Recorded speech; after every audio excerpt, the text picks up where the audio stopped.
Request generally ఇలాంటి topics చిన్న coverage వస్తుంది కానీ మీ అందరితో రిక్వెస్ట్ ఎందుకంటే విద్యార్థులు పిల్లలకు సంబంధించిన విషయం. సో దయచేసి మేము మాట్లాడుతున్నామని కాదు కానీ మీ వైపు నుండి కూడా దీని మీద కొద్దిగా స్ట్రెస్ చేయాలని చెప్పి నా రిక్వెస్ట్. ఎందుకు చెప్తా ఉన్నానంటే ఈ మధ్య ఇప్పుడు నేను ప్రెస్ మీట్ పెడతా, సాయంత్రానికల్లా ఎవరో ప్రెస్ మీట్ పెట్టి డాక్టర్ సంజయ్ రాజకీయం చేస్తున్నాడు, కౌశిక్ రాజకీయం చేస్తున్నాడు అని చెప్పి మాటలు మాట్లాడతారు. కానీ ఏం జరుగుతుందో ఒక డాక్టర్గా మీ ముందర మీ అందరికీ వివరిస్తాను. ఇవన్నీ ఈనాడు, ఆంధ్రజ్యోతి, సాక్షి న్యూస్ పేపర్ ఆర్టికల్స్. గత 6-7 నెలల్లో 36 మంది విద్యార్థులు గవర్నమెంట్ గురుకుల స్కూళ్ళల్లో చనిపోయినారు. ఎంతమంది? 36 మంది విద్యార్థులు. ఇది నా మాట కాదు, అన్ని న్యూస్ పేపర్స్లో వచ్చిన సమాచారమే మీ అందరికి కూడా అందజేస్తాను. 500 మంది ఫుడ్ పాయిజనింగ్ బారిన పడ్డారు. ఇప్పటికి 500 మంది ఫుడ్ పాయిజనింగ్ బారిన పడ్డారు. ఇవాళ ఇప్పుడు ఇక్కడికి వస్తుంటే కూడా నేను ఇప్పుడు భవన్కి వస్తూ ఉంటే ఈ ప్రెస్ మీట్కి వస్తూ ఉంటే కూడా ఒక న్యూస్ వస్తూ ఉంది. మహబూబ్నగర్ జిల్లాలో నాచర్ల గ్రామమో, సారీ ఆ గ్రామం పేరు నాకు సరిగ్గా రావట్లేదు, నాచర్ల గ్రామం అనుకుంటా, అక్కడ కూడా ఇవాళ విద్యార్థులందరూ ఫుడ్ పాయిజనింగ్తో హాస్పిటల్లో అడ్మిట్ అయ్యారని చెప్పి న్యూస్ వస్తూ ఉంది. నా కాన్స్టిట్యున్సీలో ఈ 36 మంది విద్యార్థులు కాకుండా నా కాన్స్టిట్యున్సీలో పెద్దాపూర్ అనే గురుకుల స్కూల్ ఉంటుంది. గత రెండు వారాలలో 2 విద్యార్థులు చనిపోయినారు, 2 విద్యార్థులు వెంటిలేటర్ మీద పోయినారు, 2 విద్యార్థులు హాస్పిటల్లో అడ్మిట్ అయినారు. అంటే 6 విద్యార్థులు కేవలం 2 వారాల లోపలనే మా కాన్స్టిట్యున్సీలో హాస్పిటల్లో అడ్మిట్ అయినారు. ఇంతకుముందు మంచాన పడ్డ మాన్యమని రెగ్యులర్గా న్యూస్ చూసేవాళ్ళం మేము అందరం. కేసీఆర్ గారు గత 10 ఏళ్లలో వచ్చిన నుంచి గత 10 ఏళ్లలో ఆ న్యూస్ అన్నీ పోయినాయి. ఇప్పుడు న్యూస్ ఏం చెప్పనా, మంచాన పడ్డ గురుకుల విద్యార్థులు అనే సమాచారం వస్తుంది. రోజు పొద్దున 36 మంది విద్యార్థులు చనిపోయినారంటే మంచాన పడ్డ గురుకుల విద్యార్థులు అన్న న్యూస్ రోజు పొద్దున వస్తూ ఉంది. ఇప్పటి వరకు కూడా బాధాకరం ఏంటంటే ఇప్పటి వరకు కూడా ఏ ఒక్క మంత్రి గారి నుంచి కానీ ఏ ఒక్క గవర్నమెంట్ సీనియర్ అఫీషియల్స్ నుంచి కానీ ఇప్పటి వరకు కూడా రెస్పాన్స్ లేదు. ఉదాహరణకు నిన్న మా పెద్దాపూర్ గురుకుల స్కూల్లో నిన్న మార్నింగ్ ఒక విద్యార్థి చనిపోయినాడు. సేమ్ విధంగా 2 వారాల క్రితం ఒక విద్యార్థి చనిపోయినాడు. అప్పుడు ఒక విద్యార్థి వెంటిలేటర్ మీద ఉండి చాలా రోజుల తర్వాత బతికినాడు అబ్బాయి. ఇప్పటి వరకు కూడా 2 వారాల తర్వాత కారణాలు ఏందో కనుక్కోలేదు. ప్రభుత్వం వైపు నుండి ఇప్పటి వరకు దాని గురించి ఏమాత్రం విచారణ కూడా జరగలేదు. ఎందుకు చెప్తా ఉన్నానంటే నిన్న విద్యార్థి అదే విధంగా మళ్ళీ చనిపోయినాడు. నిన్న నిజంగా చెప్పాలంటే నేను ఆ మాట మాట్లాడిన, కానీ ముఖ్యమంత్రి రేవంత్ రెడ్డి గారి భాషలో చెప్పాలంటే 2 వారాల తర్వాత అదే విధంగా మళ్ళీ విద్యార్థులు చనిపోతే ముఖ్యమంత్రి రేవంత్ రెడ్డి గారి భాషలో చెప్పాలంటే ఇది ప్రభుత్వ హత్య. కానీ నేను ఆ మాటలు మాట్లాడను. బాధ్యత గల నాయకుడిగా, బాధ్యత గల లీడర్గా ఆ మాటలు నేను మాట్లాడను. ఆయన భాషలో అయితే 100% ఆయన ఇదే మాట మాట్లాడేవాడు అపోజిషన్ లీడర్గా ఉండుంటే. ఎందుకు చెప్తా ఉన్నానంటే అదే విధంగా సేమ్ విధంగా ఇంకో విద్యార్థి చనిపోయినాడు. ఇంకో విద్యార్థిని కూడా ఆల్మోస్ట్ డెత్ బెడ్ మీద ఉన్నాడు. ఇప్పుడు కూడా వెంటిలేటర్ మీద ఉన్నాడు. ఇవాళ కూడా అదృష్టవశాత్తు నిన్న సమాచారం తెలిసిన వెంటనే నేను డాక్టర్స్తో సమన్వయం చేసి ఆ అబ్బాయి మా మెట్పల్లి నుండి నిజామాబాద్ పోతుంటే ఆ అబ్బాయి కూడా చనిపోయేలా ఉన్నాడని చెప్పి మధ్యలో ఆపిచ్చి ఆర్మూర్లో ఆ అబ్బాయికి యాంటీ స్నేక్ వినం ఇప్పిస్తే, స్నేక్ పాయిజన్ మెడిసిన్ ఇప్పిస్తే ఆ అబ్బాయి ఇప్పుడు ఇంకా వెంటిలేటర్ మీద బతుకున్నాడు ఇప్పటికి కూడా. అంటే ఎందుకు చెప్తా ఉన్నాను ఈ బాధకంటే కనీసం ఎందుకు అవుతా ఉన్నాయి ఈ చావులు, ఎందుకు అవుతున్నాయని ఇప్పటి వరకు ఎవరు విశ్లేషణ చేయలేదు. న్యూస్లో చూస్తుంటే అన్ని న్యూస్లు చూస్తూ ఉన్నా. గత 6 నెలల నుంచి వచ్చిన న్యూస్ పేపర్ కాలమ్స్ అన్నీ చూస్తున్నా. విద్యార్థి మృతి, విచారణకు ఆదేశం. ఇప్పటి వరకు ఈ 6 నెలల్లో ఒక్కటన్నా విచారణ గురించి ఆదేశించినారు మీరు? ఇప్పటి వరకు ఒక్క విచారణ అన్న బయట పెట్టినారా మీరు? ఇప్పటి వరకు కనీసం డిస్కషన్ చేసినారా? కనీసం ఒక మీటింగ్ పెట్టినారా? కనీసం ఇప్పటికీ ఒక కమిటీ అన్న పెట్టినారా దీని మీద? దయచేసి ఆలోచన చేయండి. మన అన్నిటికంటే బాధాకర విషయం, నిన్న ఆ స్కూలు పోతే ఆ తల్లిదండ్రుల బాధ ఎందుకు చెప్తా ఉన్నానంటే, ఆ తల్లి ఆ విద్యార్థికి చెప్పిందంట, నాన్న 2 వారాల క్రితం ఇక్కడ ఒక పిల్లాడు చనిపోయినాడు, నువ్వు ఈ స్కూలుకు పోవద్దని చెప్పిందంట తల్లి. ఆ పిల్లాడు, లేదు అమ్మా నేను చదువుకోవాలి, రెసిడెన్షియల్ స్కూల్ నేను చదువుకోవాలి, బాగా చదువుకుంటా అమ్మా అని ఆ అబ్బాయి పట్టుబట్టి స్కూల్కి పోయిందంట. పాపం స్కూల్ పోతే 3 రోజుల క్రితమే స్కూల్కి వచ్చినాడు అబ్బాయి. ఇవాళ ఆ అబ్బాయి శవం తీసుకొని పోయింది తల్లి. ఆ తల్లి ఆ శవం తీసుకొని పోయింది. ఏకైక కొడుకు, తండ్రి దుబాయ్లో కష్టపడతా ఉన్నాడు. మొన్న చనిపోయిన అబ్బాయి కూడా నా మెట్పల్లి గ్రామస్తుడే అబ్బాయి. ఆ అబ్బాయి వాళ్ళ నాన్న కూలి పని చేస్తూ ఉంటాడు.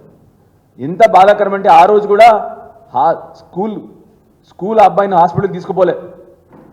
ఫోన్ చేసి తండ్రికి ఈ అబ్బాయి సీరియస్గా ఉన్నాడంటే తండ్రి వచ్చి బండి మీద హాస్పిటల్కి తీసుకుపోయినాడు. హాస్పిటల్కి తీసుకుపోయేసరికి ఆల్రెడీ చనిపోయాడని చెప్పి నిర్ధారణ జరిగింది.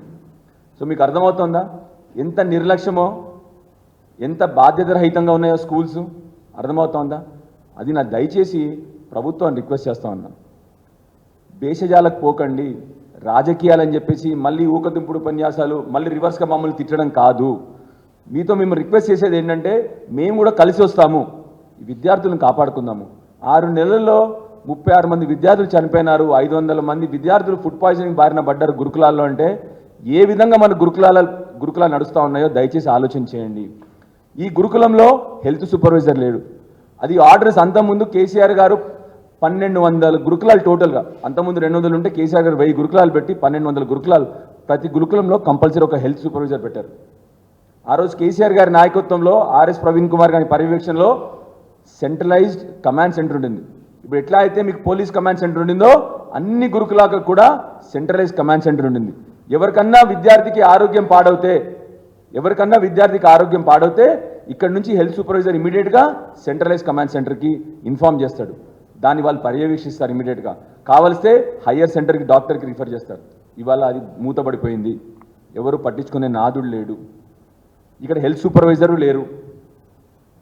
అన్నిటికంటే ముఖ్యంగా, సరే ఎంక్వైరీ పక్కన పెడదాం, మాకు తెలిసినంత వరకు ఆ రోజు చనిపోయింది కూడా స్నేక్ బైట్తోనే చనిపోయినాడు విద్యార్థి. ఎందుకంటే 2వ విద్యార్థి ఎవరైతే వెంటిలేటర్ మీద ఉండి బయటపడ్డాడో ఆయనకి స్నేక్ పాయిజన్ ట్రీట్మెంట్ ఇస్తేనే బతికి బయటపడ్డాడు. నిన్న కూడా ఒక అబ్బాయి చనిపోయినాడు. రెండో విద్యార్థి ఎవరైతే వెంటిలేటర్ మీద ఉన్నాడో ఆ అబ్బాయి కూడా యాంటీ స్నేక్ వినం ఇచ్చినాం కాబట్టి ఇప్పటికీ ఇంకా బతుకున్నాడు వెంటిలేటర్ మీద. చాలా వరకు దేవుడి ఆశీర్వాదంతో ఆ అబ్బాయి బయటపడే అవకాశాలు కనబడుతున్నాయి ఇవాళ. ఎందుకు చెప్తా ఉన్నామంటే, అక్కడ మెయింటెనెన్స్కి వాళ్ళకి డబ్బులు లేవు. స్కూల్ వాళ్ళకి ఈ ఎలుకలు రెగ్యులర్గా వస్తున్నాయి. ఎలుకలు కొరుకుతా ఉన్నాయి, లేకపోతే పాములు కాటలేస్తూ ఉన్నాయి, లేకపోతే కుక్కలు కొరుకుతా ఉన్నాయి. అవి మెయింటెనెన్స్కి ఏ స్కూల్కి డబ్బులు ఇవ్వట్లేదు. హెల్త్ సూపర్వైజర్ లేడు. సో దయచేసి నేను రిక్వెస్ట్ చేస్తాను గవర్నమెంట్ అంటే, ఇమీడియట్గా అన్ని గురుకులాల్లో హెల్త్ సూపర్వైజర్ని పెట్టండి. ఇమీడియట్గా మళ్ళీ మన సెంట్రల్ కమాండ్ సెంటర్ని మళ్ళీ ఓపెన్ చేయించండి, దాన్ని పర్యవేక్షించండి, దాన్ని రిక్వెస్ట్ చేస్తా ఉన్నాను. అన్నిటికంటే ముఖ్యంగా ప్రతి ఒక్క స్కూల్లో దగ్గర 600 మంది విద్యార్థులు ఉన్నారు. అక్కడ కావాల్సిన అవసరమైన మెడిసిన్స్ అన్నీ కూడా అక్కడ పెట్టాలి. నిజం చెప్పాలంటే ఇలాంటి పెద్దాపూర్ స్కూల్, ఈ స్కూల్ ఏంటంటే ఊరు బయట ఉంటుంది, దీని చుట్టూ కూడా పొలాలు ఉంటాయి.